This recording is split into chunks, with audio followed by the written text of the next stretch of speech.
Okay, meron akong share sa inyo, no. Bali ganito real situation sa mga magkakasama dito sa network marketing na industry, no. Dito sa ating sinalihang negosyo. O yan. Bali ito kasing live good. Bali tinanggal na dito yung mga pangit, yung mga mali sa sa mga ginagawa yung ginagawa sa usual, no, ng mga company. Actually, hindi naman totally mali. Yung hindi maganda at hindi pa masyadong pabor sa mga nagiging member. No, hindi lang sila aware na kaya sila nahihirapan dahil yun nga yung sinasabi ng CEO natin, merong mali sa system. Which is kitang-kita naman ng lahat kaya nga whistleblower sila, no? Kitang-kita naman natin lahat ang nangyayari. Kasi ganito 'yan, no. Ayun, ang mga tao na sanay, ito lalo na yung mga sanay na sa networking, itong mga taong to, ang hinahanap nila, kunyari ito si top leader upline, super recruiter. Siya kasi ng top 1 no? Okay. Ito si top ito syempre bakit siya naging top? Kasi syempre marami na siyang experience sa ganyan, marami na siyang connection, at talagang may mga followers siya. Yung mga talagang sumasali sa kanya, no? Kahit saan siya magpunta.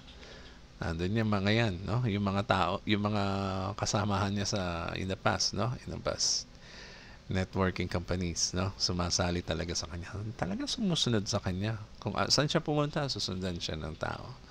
So dito sa atin, sa Live Good, bali ginawa natin tong parang kinontrol yung ganyang kaugalian, no? kasi ganito, hindi porke yung iba kasi meron ako nakausap, sabi niya, "Sir, bakit ako sasali sa iyo? Si top earner kasali rin, kaibigan natin yun, kasamahan natin yun. Ang daming recruit nun, doon ako sasali sa kanya." So sabi ko, ganito pala ang utak nitong taong to, kaya pala ayaw sumali sa kaibigan niya, no. Kunwari dalawa silang magkaibigan, no. Dalawa silang magkaibigan, magkasama sila sa same company ni top earner ng Live Good, no. Ayan. Itong isang tao na ito si A. Kunyari ito si B. Pareho silang magjo-join sa Live Good. Pareho silang magjo-join sa Live Good. Pareho silang magkasama sa previous company. Pero ito si A, hindi niya pinapansin si B. Kahit si B ang nag-introduce. Yan ang mga common problem dito, no? Si B ang nag-introduce sa kanya, pero ito si A, hindi niya pinapansin si B. Kasi nakapokus siya sumali dito kay number 1 top earner. Yan. Alam niyo naman siguro yan, no? So, ito si B, tsaka si A na dating magkasama sa company, previous company, kasama din si top earner. Nagkaroon ng gap. Siyempre, sasama ang loob nito. Siya ang nag-introduce ng Live. Hindi siya pinapansin dahil ang nasa utak nito, matutulungan siya ni top earner. Ayun ang common thinking ng mga member dito. Kala niya, dito sa Live Good, si top earner na bahala sa kanya. Siya na kumbaga parang umaasa. Yun, nabanggit pa nga yung yung spillover na yan. Ay, dito na ako sasali dahil may spillover ako niyan. Malakas yan. So, hindi ganoon, no? Hindi ganoon ang sistema ng Live Good. Kasi tingnan nyo ang sistema natin, hindi ito kagaya ng sumali ka sa akin, lalagyan kita ng tao. Hindi ganoon. Sumali ka pag dito sa akin ka sumali, pupunuin kita ng spillover. Hindi na ganoon, hindi na uso yung ganoon. Actually, yan ang isa sa yung mga mali ng in the past na sinalihan natin. Kaya nga yung mga talagang marurunong dito, sabi nila, Ito na ang huling company ang sasalihan ko. Hindi na ako titingin sa iba dahil sila lang ang gumawa nito at nauna. O medyo siguro meron din gagaya pero nauna na ang Live Good. So mag-stick na sila diyan, no? Mas sabi nila ito ang may sense na network marketing company dahil wala na yung mga maling ginagawa dati. So kita mo ang Live Good kasi ikaw to, kunyari, si top earner to, no? Si top earner talagang magaling eh. Talagang matalino to, masipag. Ang dami niya ngayong recruit, to. Ang recruit niya, syempre nandiyan niya, no? Nasa, unlimited wide dyan, ha? Magkakaroon ng mga tao yan, marami yan, no? Diyan ka sasali sa kanya, no? Isang linya yan. Tingnan mo mangyayari dito, ha? Palagay na natin na si top earner naka 100 tao dito, isang linya. Direct niya lahat yan, no? Okay. So, dito sa system, ang sinasabi, lahat tayo ay may matrix, no? Kagaya rin nito, ni number 1, magkakaroon din tayo ng matrix. Bali dito, ipinapakita ko lang yung direct, no? Yung direct. Ang matrix na tinatawag, yung mabubuo na, yung bubuuhin natin na 2,047.50. Yan, mapupuno ng tao yan, no? Lahat tayo may matrix. Lahat yan may matrix, triangle. Yan. Lahat yan may matrix.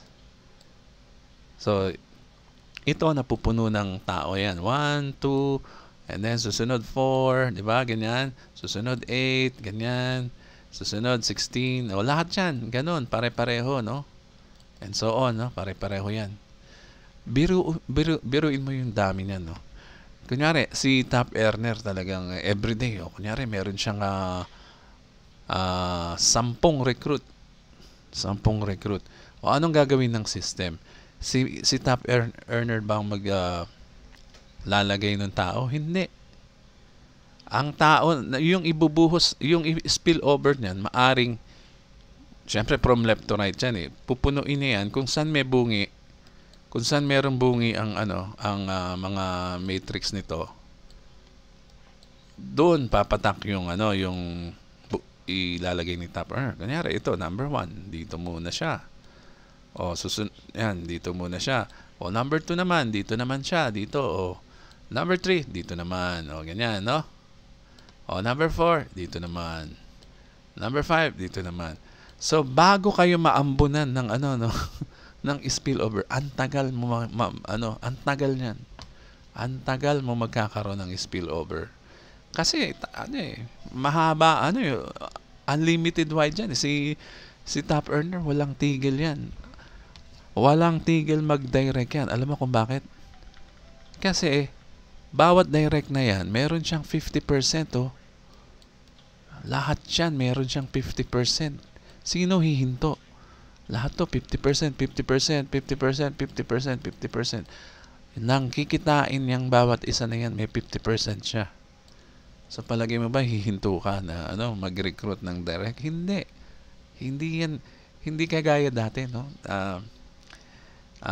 Tawag dito, talagang nagpapasahan pa tayo ng downline nun no?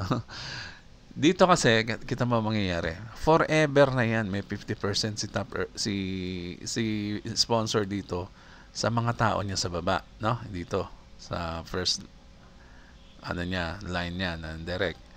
Ngayon, ikaw ba, kunwari na-spill over ka ni top earner ng isang tao dito. Nagkaroon ka ng isang tao. Ikaw ba magkaka 50% dyan? Hindi. Ang kikitain mo lang dyan, 0.25 US dollar o 25 cents. Yung naka-direct, yung may direct, $25. Sa'yo, 25 cents lang. So, bakit ka aasa sa spillover kung 25 cents lang ang kikitain mo dyan, tapos pupunuin mo pa yan bago ka kumita ng $2,000? Mag-aantay ka ba ng sobrang tagal para lang kumita ng 2K US dollars? Hindi. Kasi, tignan mo, yung 50% na yan ang magpapayaman sa'yo. Yung monthly yan na papasok sa'yo dahil ito, monthly kikita yan ng mga kanya-kanyang income. palagi kang merong 50% dyan. O, aasahan mo ba yung spillover na 25 cents? O mag-direct referral ka na meron kang $25 sa direct referral bonus, plus meron ka pang 50% every month doon sa direct mo. O, di ba? Ang laki ng pakinabang mo, ang laki ng difference nung sarili mong direct kesa umasa ka sa 25 centimo in US dollar naman yan, no? 25 cents na dagdag sa spillover. Spillover ba talaga ang gusto mo? Spillover lang o direct? Sayang naman ang oras mo kung mag-aantay ka ng pagkatagal-tagal na yan, no? Bago ka malagyan, no? Bago ka malagyan ng tao. Pupunuin yan from left to right. Di ba? So, dito sa ginawang sistema ng company, ang talagang magbe-benefit dito yung maraming direct. Yung masipag. Ibig sabihin, masipag ka, marami kang direct eh. Pero kung aasa ka talaga sa spillover, wala kami magagawa. Yan, mag-aantay ka talaga na matagal dyan. Pero yung ang laki ng difference, 25 cents o $25 plus 50% monthly. Dun ba sa 25 cents na yun, meron kang 50%? Wala.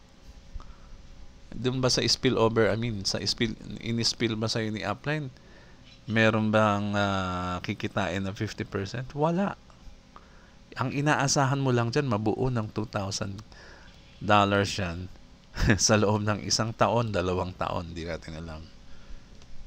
Malay mo, abutin ka ng 3 taon dyan, kakaantay mo ng spillover. Eh di maganda, kumilos ka na.